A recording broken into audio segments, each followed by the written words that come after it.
ನಾನಿವತ್ತು ಲಂಚ್ ಬಾಕ್ಸ್ಗೆ ಹಾಗಲಕಾಯಿ ಫ್ರೈ ಮತ್ತು ಹಾಗಲಕಾಯಿನ ನಾನು ರಾತ್ರಿನೇ ಕಟ್ ಮಾಡಿ ಇಟ್ಕೊಂಡಿದ್ದೀನಿ. ಈ ಥರ ರೌಂಡ್ ಶೇಪಲ್ಲಿ ರಾತ್ರಿನೇ ಕಟ್ ಮಾಡಿ ಇಟ್ಕೊಳ್ಳೋದ್ರಿಂದ ಸ್ವಲ್ಪ ಕಸರೆ ಕಮ್ಮಿ ಆಗುತ್ತೆ ಹಾಗಲಕಾಯಿದು. ಮತ್ತು ಮಾವಿನ ಹಣ್ಣಿನ ಸೀಕರಣೆ ಮತ್ತು ಪೂರಿ ಮಾಡ್ತಾ ಇದ್ದೀನಿ ಇವತ್ತು.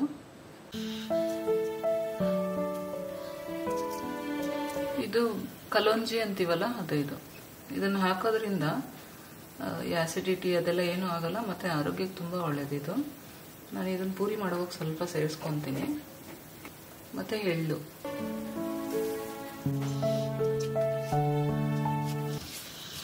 ಪೂರಿ ಹಿಟ್ಟಿಗೆ ಗಟ್ಟಿಯಾಗಿ ಕಲಿಸ್ಕೊಂಡ್ಬಿಡೋಣ. ಇದನ್ನ ಉಪ್ಪು ಹಾಕ್ಕೊಂಡಿದ್ದೀನಿ ನಾನು ರುಚಿಗೆ ಬೇಕಾದಷ್ಟು.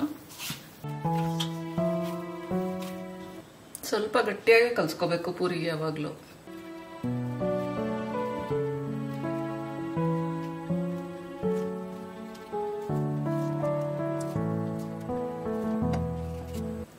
ಈ ಥರ ಮಾವಿನ ಹಣ್ಣು ಎಲ್ಲ ಸುಲ್ಕೊಂಡು ಇದನ್ನು ಚೆನ್ನಾಗಿ ಕೈಯಲ್ಲೇ ಚೆನ್ನಾಗಿ ಸ್ಮ್ಯಾಶ್ ಮಾಡ್ಕೋಬೇಕು.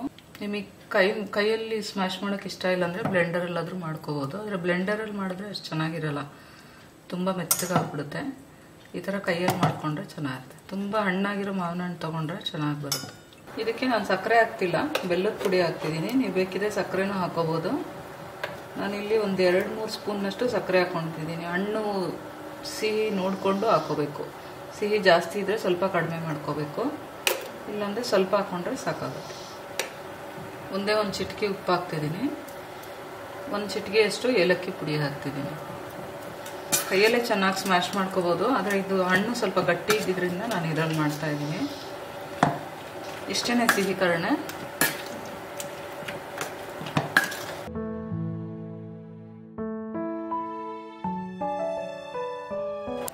ಈ ಹಾಗಲಕಾಯಿಗೆ 1 ಸ್ಪೂನ್ನಷ್ಟು ಮೈದಾ ಹಾಕ್ತಾಯಿದ್ದೀನಿ, 1 ಸ್ಪೂನ್ನಷ್ಟು ಅಕ್ಕಿ ಹಿಟ್ಟು,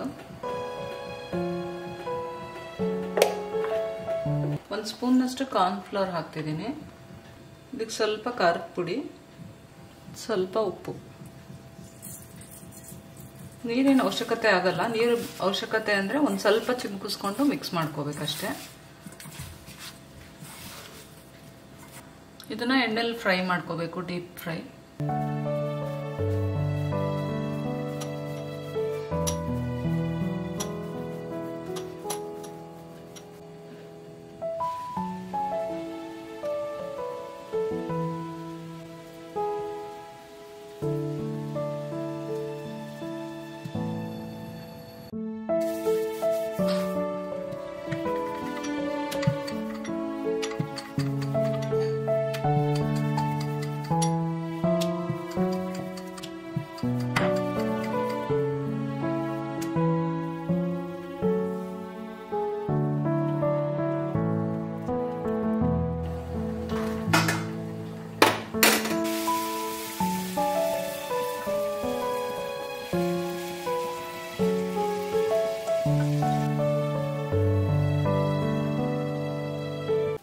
ನಾನು ಇದೇ ಎಣ್ಣೆಗೆ ಈ ಹಾಗಲಕಾಯಿನ ಫ್ರೈ ಮಾಡ್ಕೊಂಡ್ಬಿಡ್ತೀನಿ.